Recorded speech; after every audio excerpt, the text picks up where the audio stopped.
Assalamualaikum warahmatullahi wabarakatuh. Selamat datang kembali di channel Pen and Fashion, channel yang menyuguhkan video cerita bergambar seputar misteri. Simak terus video dari kami.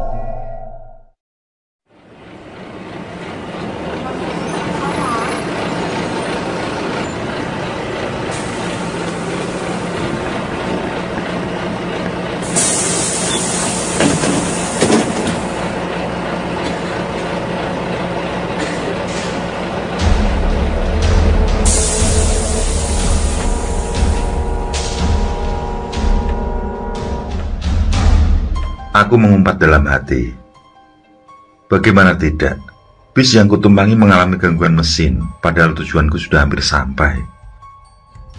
Maka dengan terpaksa, aku melanjutkan perjalanan dengan berjalan kaki. Kebetulan penumpang di bis itu tinggal aku dan seorang lagi. Beruntunglah jarak tempat yang aku tuju sudah tidak begitu jauh. Maka sembari berjalan kaki, aku mencoba menelepon temanku supaya menjemput. Sialnya, baterai ponselku malah habis. Aku memang sedang dalam perjalanan menuju rumah temanku, Haris namanya. Teman zaman kuliah dulu, teman satu kamar, teman satu piring makan, kadang juga tanpa sepengetahuan dia, satu pacar juga. Tapi aku bersyukur, hubungan kami tetap baik, bahkan bisa dibilang sudah seperti keluarga sendiri.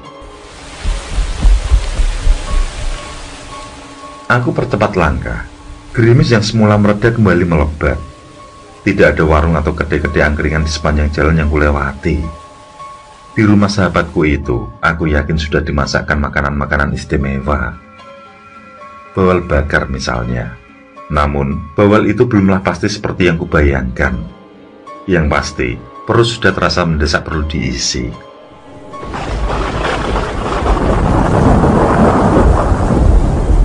Hujan pun turun semakin deras. Beruntungnya ada sebuah pondok kecil yang bisa kugunakan untuk berteduh. Bekal selama perjalananku sudah habis. Roti secuil sisa kemarin pun tidak tersisa lagi. Beruntunglah sebatang rokok masih tersimpan rapi di wadahnya. Sembari menunggu hujan reda, kunyalakan saja rokok yang tinggal satu-satunya itu.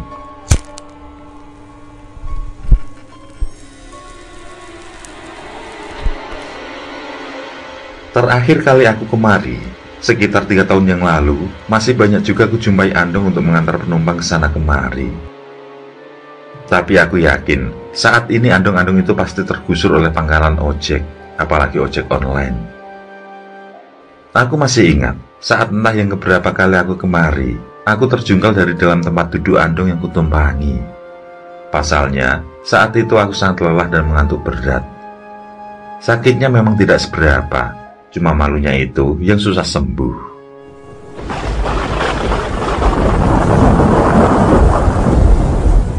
Waktu telah menunjuk angka 5 lebih sedikit. Aku semakin gelisah karena hujan tidak kunjung reda. Meski begitu, bagaimanapun juga, aku tidak ingin kehilangan sholatku. Maka menggunakan air hujan itu, aku pun berwudu. Aku pun segera menunaikan kewajibanku. Setelah salam terasa lega rasanya, sudah menjalankan kewajiban.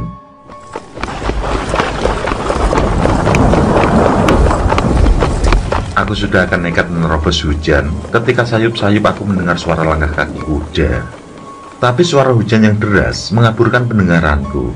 Aku belum begitu yakin apakah itu suara langkah kuda atau bukan. Aku hanya bisa terbengong, berharap segera ada angkot atau ojek atau andong yang lewat. Namun suasana benar-benar sepi. Selama aku berada di gubuk itu, belum sekalipun aku melihat orang lewat. Hujan begini, mungkin mereka enggan untuk keluar, atau memang tidak ada keperluan yang benar-benar penting.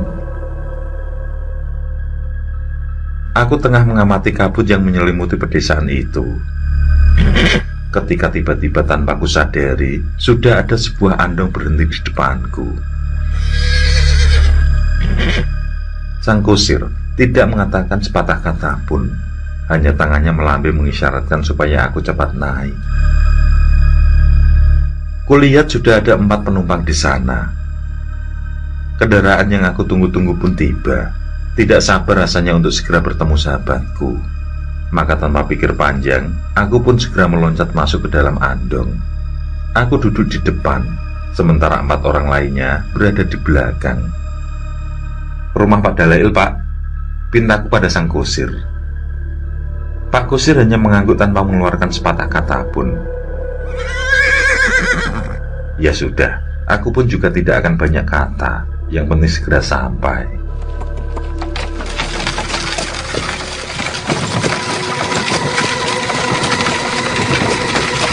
Andong itu berjalan pelan, melintasi jalanan yang lengang dengan kanan kiri dihiasi pepohonan karet yang menjulang. Aku masih belum mendengar mereka saling mengeluarkan kata. Semua terlarut dalam diam. Entahlah, mungkin karena mereka tidak saling kenal, makanya mereka enggan saling berbicara. Andong yang kutumpangi itu kembali berbelok ke arah kiri ketika kami menemui persimpangan. Ada pohon randu yang sangat besar di persimpangan itu. Aku masih hafal karena setiap aku kemari selalu melewati pohon randu itu.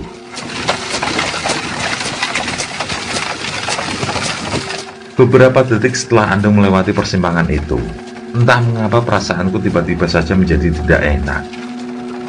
Sepintas ingat, bukankah Andong ini sudah melewati persimpangan itu? Kenapa sekarang balik lagi? Padahal tidak ada jalan lain selain jalan ini. Seharusnya menuju ke sebuah pasar desa, lalu ke kiri, hanya beberapa puluh meter saja maka sampailah di rumah sahabatku. Aku tidak pangling dengan tempat ini, meski lama sekali tidak pernah kemari. Tapi aku yakin, Andong ini sudah melewati jalan ini. Kenapa kembali lagi? Aku hendak menanyakan pada Pak Kusir. Sayangnya, lidahku terasa keluh. Apesnya lagi, Andong yang kutumpangi berjalan sangat pelan sekali. Dalam hati aku sebenarnya sangat gusar. Kalau begini jalannya ya kapan sampainya? Ingin sekali rasanya ku cambuk kuda itu. Aku menatap Pak Kusir dengan tatap berharap. Ayo Pak, lecut kuda itu biar segera sampai. Namun nyatanya, dia tidak menggebah kudanya sama sekali. Dia juga tidak mengekang talinya supaya kudanya berbelok ke kanan atau ke kiri. Kuda itu seperti berjalan sendiri tanpa diarahkan. Aku terkesiap ketika melihat wajah Pak Kusir itu tampak sangat pucat. Aku semakin terperanjat ketika kulihat ada cairan merah mengalir di kepalanya. Derakah itu? Pada saat itulah baru kusadari kalau 4 penumpang yang berada di tempat duduk belakang tidak lagi berwujud manusia. Dengan mata kepala sendiri, aku melihat keempat penumpang itu telah berubah wujud menjadi sosok-sosok pocong. Aku pun sadar, aku tidak sedang berada di Andong yang sebenarnya. Aku pasti sedang berada di alam lain. Tanpa pikir 2 kali, aku pun melompat keluar dari Andong itu. Tidak peduli hujan deras mengguyur tubuhku. Tidak peduli kalau harus loncat-loncat dan sebagainya. Aku sempat berjungkir beberapa kali sampai aku benar-benar dalam posisi yang benar. Pak Kusir itu menoleh ke arahku. Aku melihatnya, wajah itu penuh luka, dan sebuah patahan kayu kulihat jelas menancap masuk ke mata kanan Pak Kusir.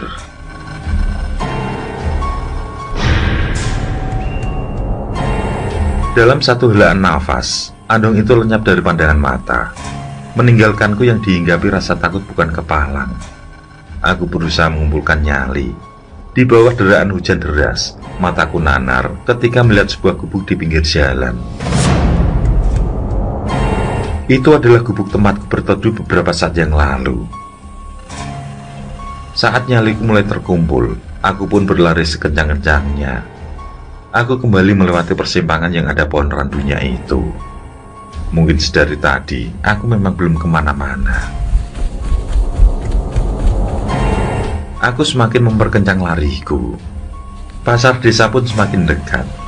Tapi aku belum merasa tenang sebelum aku benar-benar sampai di rumah Haris.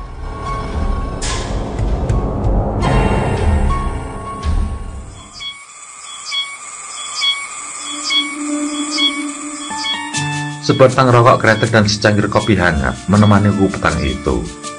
Perut yang semula protes karena belum diisi, kini sudah kembali tenang. Aku juga sudah mengeringkan badan, tapi rasa perih dari lecet akibat jatuh mulai kurasakan.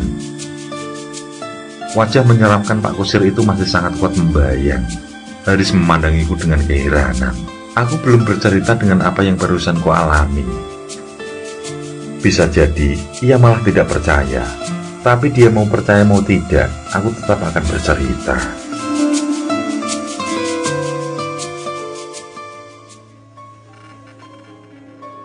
Maka, selepas batang rokok kumatikan, aku pun bercerita, dimulai saat turun dari bis yang kutumpangi mogok. Lanjut saat aku berhenti di sebuah gubuk. Sampai pada akhirnya aku naik, dan kualamilah kejadian menyeramkan itu. Mendengar ceritaku, baik Haris maupun aku sendiri dibuat sama-sama terkejut. Begitupun Pak Dalail, ayah Haris. Rupanya yang kami terkejutkan adalah hal yang sama. Bahwa 3 hari yang lalu, Pak Karto, pemilik kandung yang tinggal satu-satunya di desa ini, mengalami kecelakaan dan meninggal di tempat. Menurut para saksi mata, Andong Pak Karto sedang mengantar 4 orang yang juga berasal dari luar kota. Kuda Pak Karto itu sebenarnya sudah terlalu lelah, dan sudah seharusnya Pak Karto pulang mengistirahatkan kudanya. Namun demi 4 penumpang yang bayarnya lumayan tebal, maka Pak Karto memaksa kudanya untuk tetap bekerja. Kuda itu tidak mau berjalan dengan cepat. Alih-alih diajak berlari, kuda itu berkali-kali meringkik dan berhenti karena lelahnya.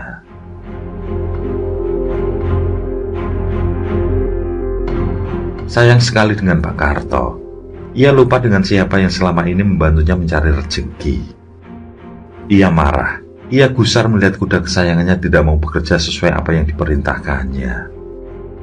Pak Karto pun menyambuki kudanya. Kuda itu meringkik, lalu seperti mematuhi apa yang diperintahkan majikannya, kuda itu berlari dengan sangat cepat. Seluruh tenaga ia kerahkan, tapi rupanya kuda itu bukan berlari untuk mengantar para tamunya.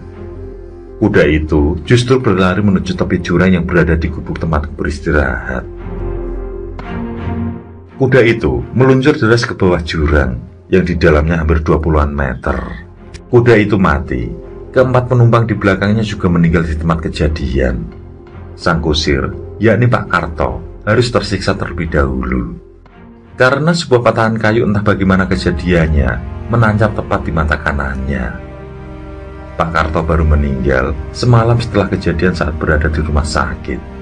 Dan malam ini adalah malam ketiga hari meninggalnya Pak Karto.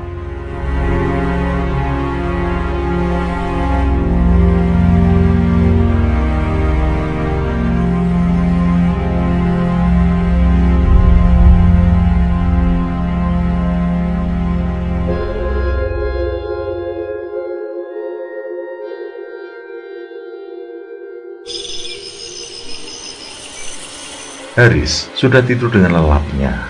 Begitupun dengan Pak Dalail beserta istri. Kinanti, adik perempuan Haris juga sudah tertidur.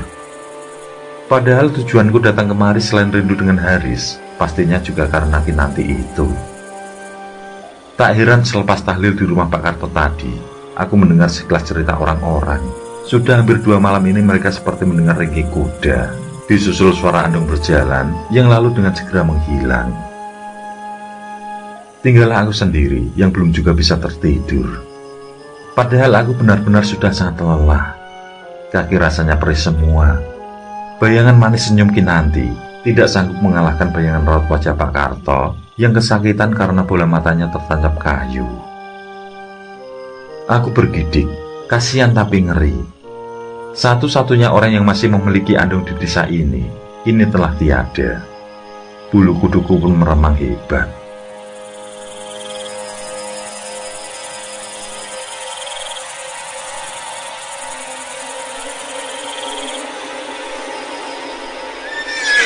Ya Allah, tiba-tiba aku memekik pelan.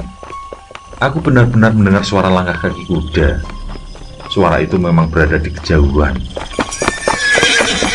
Namun jelas sekali kalau itu adalah suara kaki kuda.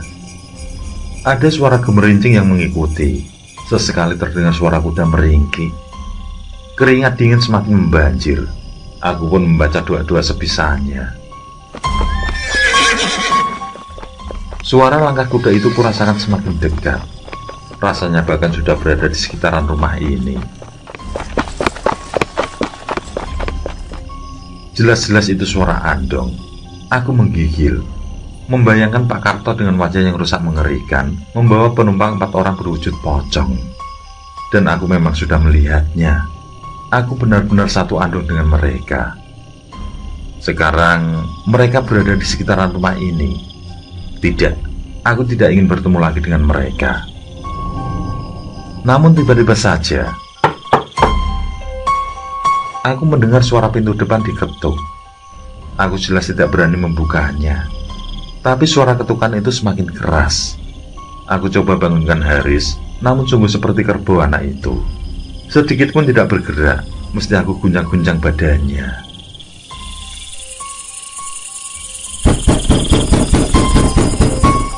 Suara ketukan itu semakin keras, bahkan terdengar sebagai keduran. Ada sesuatu yang mendorongku untuk memberanikan diri bertanya, siapa orang tersebut? Aku Kartona, bukakanlah pintu, tolong. Nyaliku seketika menciut. Pandanganku berkunang-kunang. Itu adalah Pak Karto si kusir delman. Aku nyaris tidak ingat apa-apa ketika ku dengar suara Andong pergi menjauh.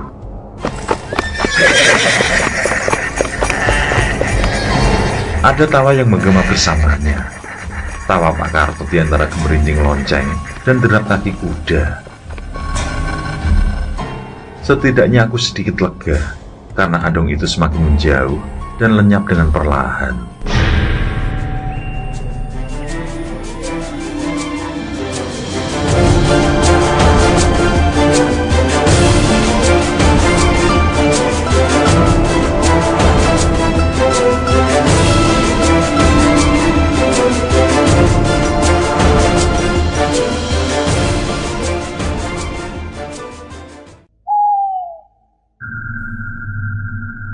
Oke, terima kasih. Semoga kawan-kawan terhibur, dan untuk ke depan, semoga channel ini bisa lebih baik lagi. Akhirul kalam, wassalamualaikum warahmatullahi wabarakatuh. Sesandingan hormat kali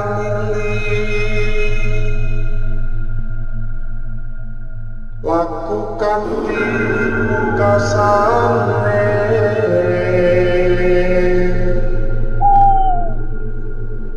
Anda kersanengku